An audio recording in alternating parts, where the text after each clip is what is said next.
guys semuanya, balik lagi di channel gue. Hari ini Chris Judy. Gue mau minta maaf sebelumnya udah kurang lebih 2 bulan nggak upload video, bahkan 3 bulan dari video terakhir yang gue bikin. Dan kali ini gue juga mau ngucapin selamat menunaikan ibadah puasa buat yang merayakan, karena ini di syuting itu di hari kedua puasa, yaitu tanggal 14 April 2021. Oke, hari ini gue mau masuk ke segmen baru, yaitu teknologi formula. Yaitu kali ini kita mau ngebahas DRS atau Drag Reduction System. Perangkat ini diperkenalkan oleh Formula 1 itu pada musim 2011 dengan tujuan untuk mengurangi aerodinamika hambatan ke bawah atau downforce, dengan harapan bisa menambah aksi salip menyalip. DRS baru bisa diaktifkan di zona DRS dan jarak mobil terhadap mobil di depannya itu kurang dari 1 detik. Itu hanya berlaku kalau pada saat race. Sedangkan pada saat latihan bebas dan kualifikasi, semua pembalap boleh mengaktifkan DRS pada zonanya. DRS adalah perangkat di mana kita membuka bilas sayap yang sudah diatur pada sayap belakang, sehingga memberikan kecepatan mobil yang sedang mengejar lebih banyak dan kesempatan lebih besar untuk menyalip mobil di depan. DRS biasanya itu diaktifkan dengan cara menekan tombol di setir mobil, di bagian setir itu biasanya di belakang atau di depan. Lalu juga bisa dinonaktifkan dengan menekan tombol ataupun dengan menginjak pedal rem. Fungsi utama DRS: elemen horizontal dari sayap belakang ini terdiri dari sayap belakang utama dan bilas sayap.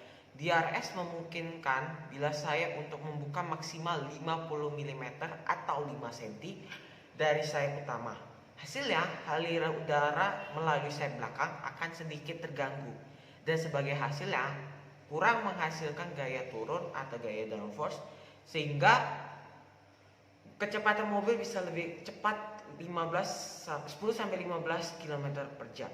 Gaya turun hanya berguna pada saat mobil itu sedang ingin menikung atau mengubah arah.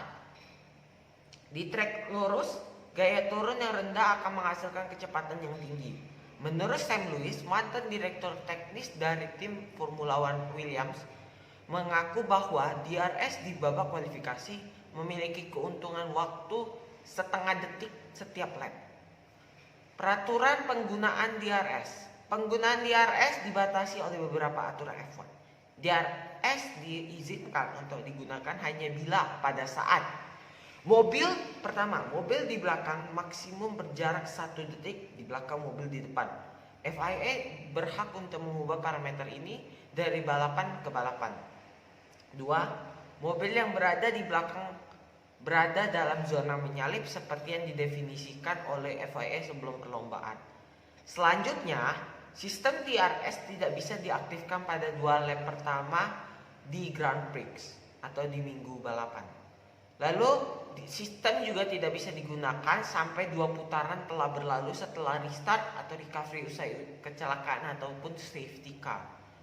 Sistem ini juga tidak bisa digunakan jika kondisi balap dianggap berbahaya oleh direktur lomba, seperti hujan yang terjadi di Grand Prix Kanada 2011. Kecelakaan fatal akibat kegagalan sistem DRS. Kecelakaan Marcus Ericsson, pembalap tim Sauber yang berasal dari Swedia, disebabkan kegagalan penutupan sayap belakangnya. Kronologi awalnya pada menit-menit akhir sesi latihan bebas kedua atau free practice 2, pembalap Sauber Marcus Ericsson sedang melaju kencang di straight panjang sirkuit Monza, Italia. Ia melaju kencang dengan kecepatan 320 km per jam, dan pada saat crash ia menghantam berem sebelah kiri sirkuit Monza dengan gaya gravitasi sebesar 15 gravitasi atau seberat 15 kali berat badannya. Ericsson yang saat itu sedang berada di posisi ke-14 bertarung melawan Sergio Perez atau Checo, melintir hingga menabrak dinding pembatas dengan kecepatan tinggi pada lap kedua di tikungan pertama. Ericsson menerangkan bahwa ia sedang menempel di belakang Checo atau Perez ketika kita membalap berada di zona DRS, maka Anda berusaha mematikan setelah mungkin dan mengaktifkan seawal mungkin.